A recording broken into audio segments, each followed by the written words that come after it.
नमस्कार, मी श्वेता. आपण पाहताय झी 24 तास आणि झी 24 तासच्या हॅलो 24 तास या विशेष कार्यक्रमात आपल्या सगळ्यांचं मनापासून स्वागत.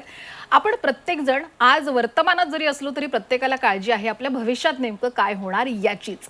आणि आपण तुमच्या भविष्याबद्दलच बोलण्यासाठी या विशेष कार्यक्रमामध्ये खरं तर आलेलो आहोत आणि आपल्याला मार्गदर्शन करण्यासाठी आज आपल्यासोबत आहेत सुप्रसिद्ध राजज्योतिष यांत्रिक श्री माधव गुरुजी. चर्चेला सुरुवात करण्याआधी सगळ्यात आधी आपण त्यांचं कार्यक्रमात स्वागत करूया. नमस्कार गुरुजी, आपलं खूप खूप स्वागत आहे. साईराम, आदेश. तर आपण तुमच्या भविष्यावर चर्चा करण्याआधी गुरुजींची ओळख मी आपल्याला पुन्हा एकदा करून देऊ इच्छिते. प्रतिभा ॲस्ट्रॉलॉजी रिसर्च सेंटर ही वैज्ञानिक दृष्टिकोनातून ज्योतिषशास्त्राचं मार्गदर्शन करणारी संस्था आहे. ॲडव्होकेट श्री माधव गुरुजी या संस्थेचे संस्थापक आहेत. श्री माधव गुरुजी यांनी शुक्राचार्य ॲस्ट्रॉलॉजी सेंटर दिल्ली मार्फत त्यांनी ज्योतिषशास्त्रांचा विविध शाखांचा तब्बल 16 वर्षांचा अभ्यासक्रम पूर्ण करून राजज्योतिष यांत्रिक ही पदवी संपादित केलेली आहे. गेल्या 19 वर्षांपासून प्रतिभा ॲस्ट्रॉलॉजीच्या माध्यमातून श्री माधव गुरुजी यांनी हजारो कुटुंबांना मार्गदर्शन केलंय.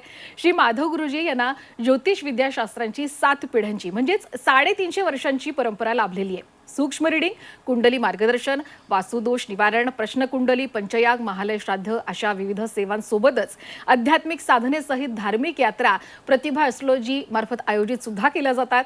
चारधाम यात्रा, नर्मदा परिक्रमा, तिरुपती, कोल्हापूर यात्रा, हम्पी यात्रा, पंढरपूर यात्रा, गिरनार यात्रा, कैलास मानसरोवर अशा यात्रा वर्षभरामध्ये नियोजित सुद्धा केल्या जातात. स्वतः ॲडव्होकेट श्री माधव गुरुजी या यात्रेमध्ये देवदर्शनासोबतच सर्व आवश्यक धार्मिक विधी प्रत्येक यजमानांकडून करवून घेतात, जेणेकरून त्यांच्या आयुष्यातील अडचणींवर मात करून त्यांचा सुखाचा मार्ग हा मोकळा होऊ शकतो. श्री माधव गुरुजी यांना भेटण्यासाठी आपण पनवेल या सेंटरवर सोमवार ते शुक्रवार, यापैकी सोमवार, मंगळवार आणि शुक्रवार या 3 दिवशी, तर प्रत्येक शनिवारी दादर आणि रविवारी पुणे इथं गुरुजींना आपण भेटू शकता.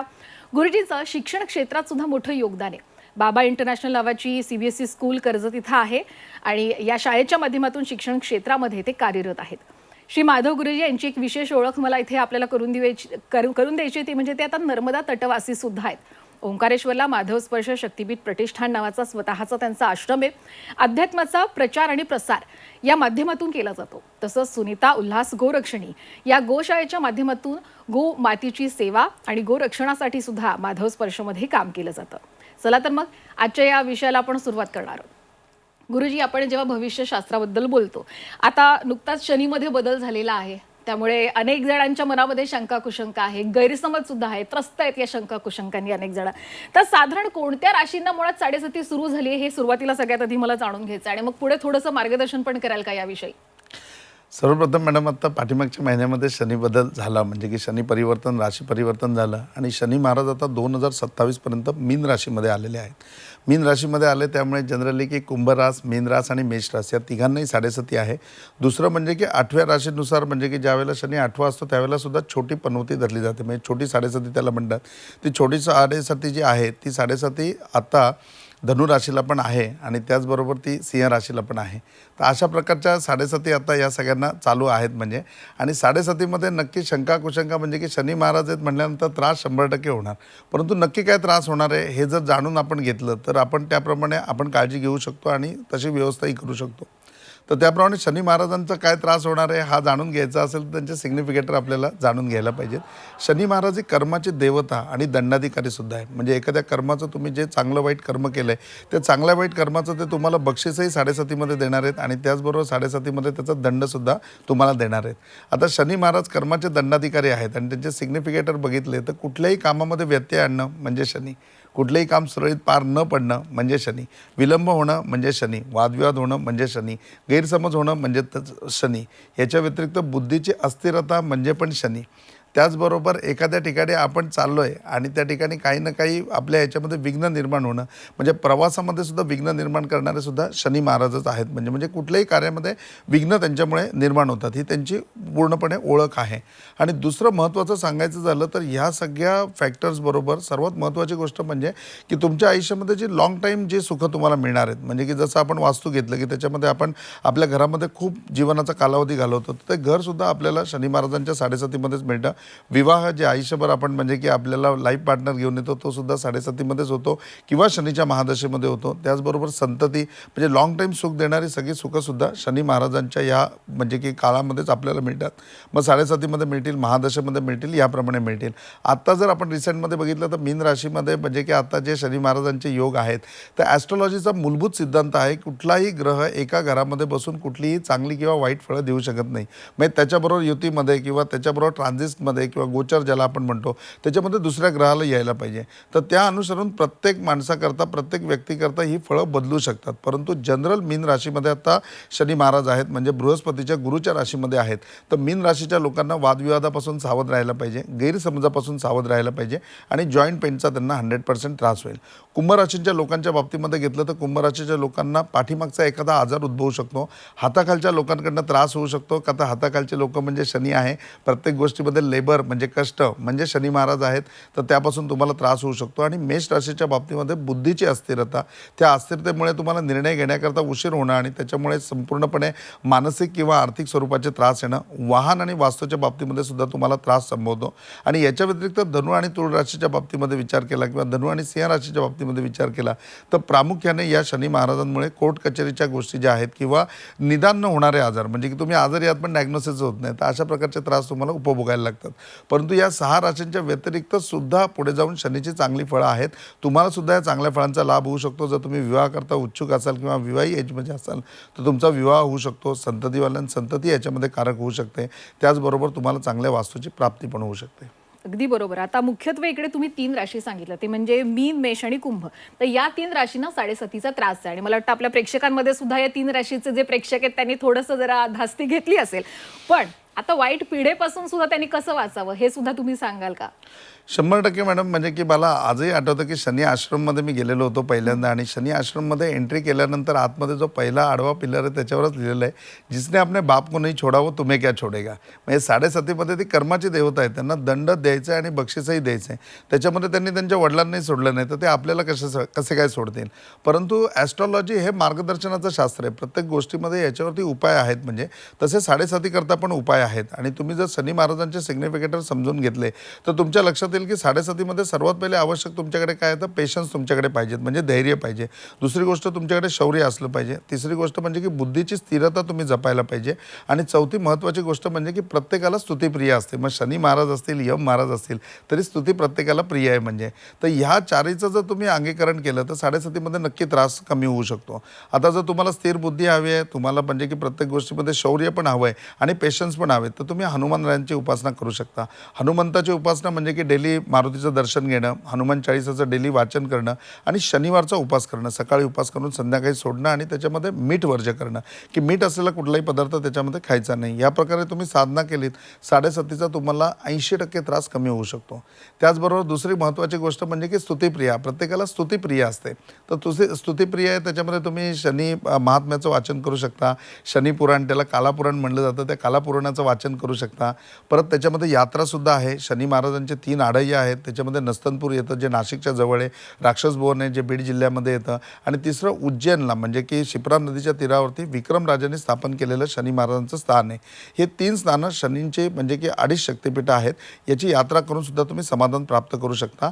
आणि त्याहून महत्त्वाचं की कलियुगामध्ये अगदी इझी आपण काय करू शकतो तर शनी याग आपण करू शकता. आणि शनी याग जर आपण त्याच्यामध्ये पूर्णपणे तंत्रोक्त म्हणजे तंत्र, यंत्र, मंत्र माध्यमातून केला तर 7.5चा तुम्हाला 90 ते 95% त्रास कमी होऊ शकतो. मला आवर्जून या ठिकाणी दशरथ राजाचं उदाहरण द्यावं असं वाटतं की ज्यावेळेला दशरथ राजा राज्य करत होते त्याच्या वेळेला रोहिणी नक्षत्रामध्ये शनी महाराज प्रवेश करणार होते आणि वसिष्ठांनी सांगितलं की या नक्षत्रामध्ये जर शनी महाराज आले तर पूर्ण हाहाकार माजेल आणि या पृथ्वीवरची सृष्टीच नष्ट होऊन जाईल.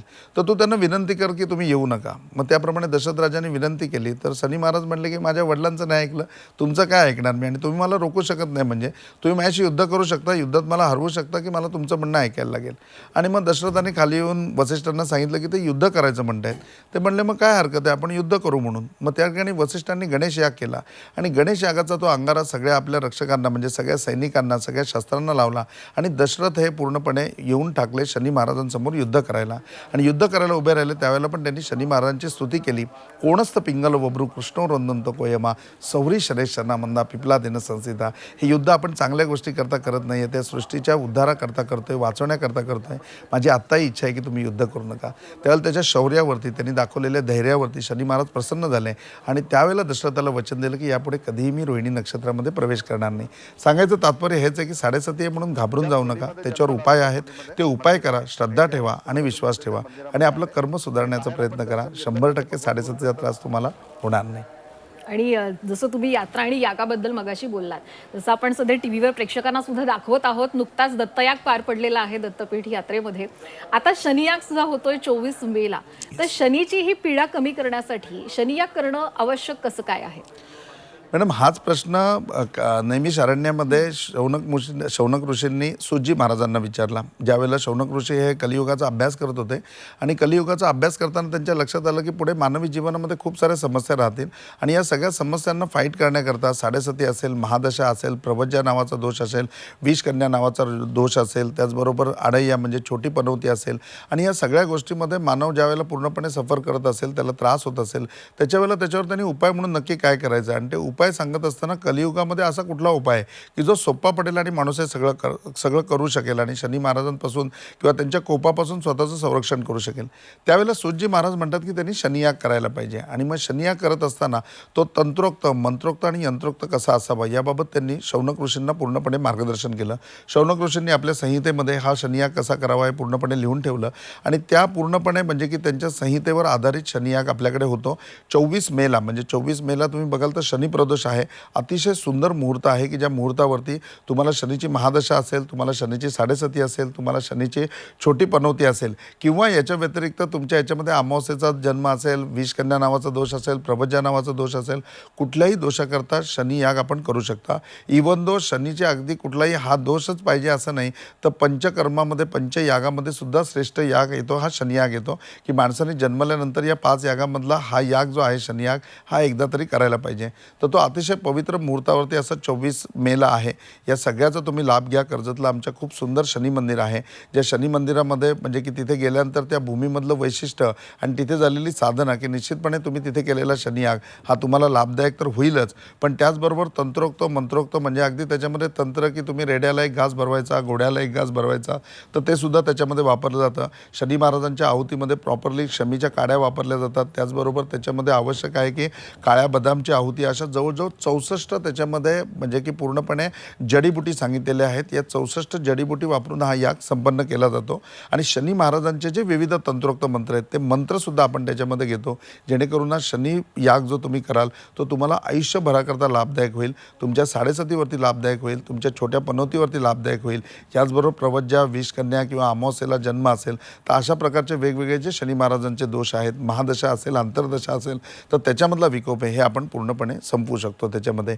तर तुम्हाला या निमित्ताने मी खरंच आवाहन करतो की 24 मेला तुम्ही या सगळ्यांनी शनी यागाचा लाभ घ्या आणि निश्चितपणे शनी महाराजांपासून पूर्णपणे आशीर्वाद प्राप्त करून घ्या की त्यांचा कुठलाही प्रकोप तुमच्यावरती होणार नाही.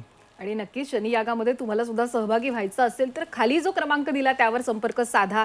आणि आत्तापर्यंत मला वाटतं आपल्या प्रेक्षकांनी संपर्क साधायला सुरुवात सुद्धा केली असेल, पण काही कारणाने तुमचा कॉल सेंटरशी संपर्क होऊ शकत नसेल तर काळजी करू नका, तुमच्या नंबरवर नक्कीच कॉलबॅक सुद्धा केला जाईल. आणि हा संपूर्ण एपिसोड आपल्याला प्रतिभा ॲस्ट्रॉलॉजी या यूट्यूब चॅनलला सुद्धा पाहता येणार आहे.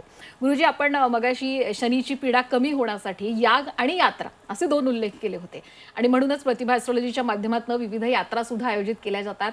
नुकतीच चारधाम यात्रा सुद्धा जी आहे ही जूनमध्ये, आणि आता तुम्ही पिठापूर यात्रेने आलेला दत्तपीठ यात्रेतनं, तर चारधाम यात्रेचं वैशिष्ट्य काय आणि प्रतिभा ॲस्ट्रॉलॉजी सोबतच का करावी, काय सांगा?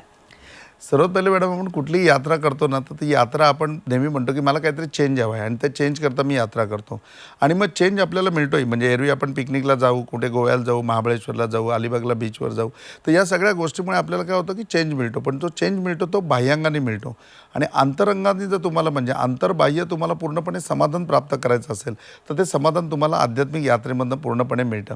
चांगलं श्रवण केल्याने, त्याचबरोबर चांगली पुस्तकं वाचल्याने निश्चितपणे तुम्हाला शिक्षणाची प्राप्ती होते.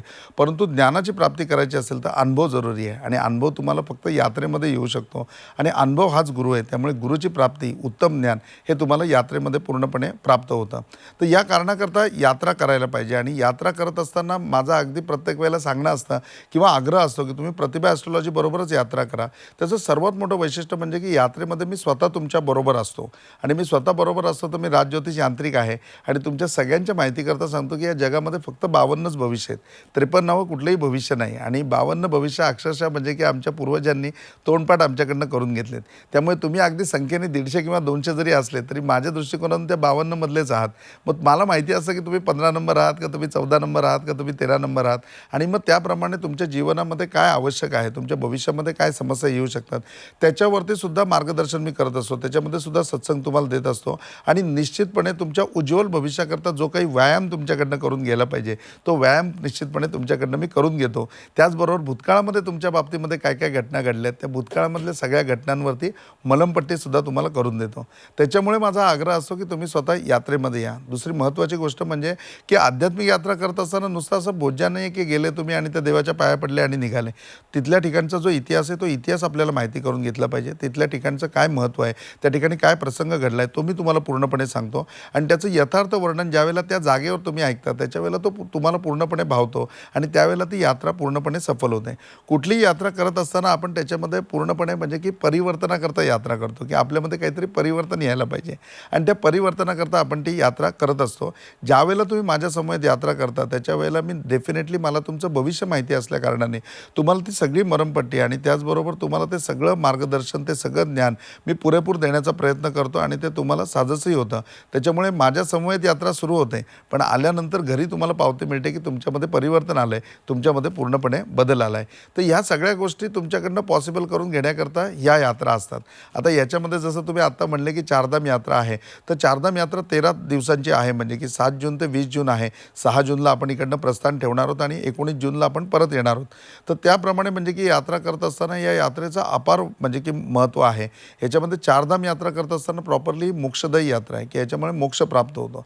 आता मोक्षाच्या बाबतीत सुद्धा आपल्या विविध कल्पना असतील म्हणजे किंवा विविध आपल्याकडे अज्ञान असेल त्या बाबतीमध्ये. परंतु मोक्ष म्हणजे की फक्त मोक्ष म्हणजे की जन्म संपणं असं नाही आहे. म्हणजे जन्म मरण हे चालूच राहणार आहे. परंतु याच्या व्यतिरिक्त कुठेतरी सोच संपायला पाहिजे आपले. आपण विनाकारण जे विचार करत बसतो, 2.5 लाख विचार जे आपल्या मनामध्ये येतात ते कुठेतरी संपले पाहिजेत आणि आपण स्थिर व्हायला पाहिजे. तर हा महत्त्वाचा उद्देश या यात्रेमध्ये होतो.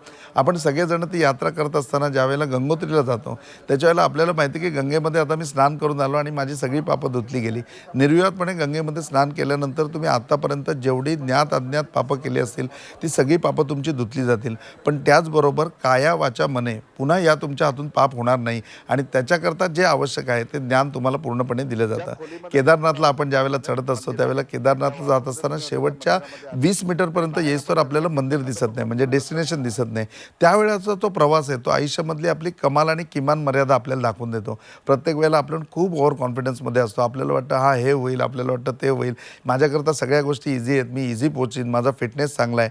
त्यावेळेला तिथे गेल्यानंतर कळतं की खरंच माझ्यामध्ये किती फिटनेस आहे आणि ज्या वेळेला तो संपूर्ण 14 किलोमीटरचा ट्रॅक आहे जो फक्त म्हणजे की बोर्डावरती 14 किलोमीटर आहे, क्रॉस करत करत तो 28-29 किलोमीटर होतो आणि त्यावेळेला आपण जातो आणि त्यावेळेला ज्यावेळेला आपल्याला स्पर्शदर्शन घडतं तेव्हा आपल्याला केदारनाथजींची कृपा होते. त्यावेळेला खरोखरी आपल्या आयुष्यामध्ये तो साक्षात्कार आपल्याला होतो की खरंच मी फिट आहे आणि आता याच्यापुढे मी कुठेही गिवअप करणार नाही. आयुष्यामध्ये सर्वात महत्त्वाची गोष्ट आहे की गिवअप न करणे, प्रत्येक गोष्टीमध्ये फाईट करणे.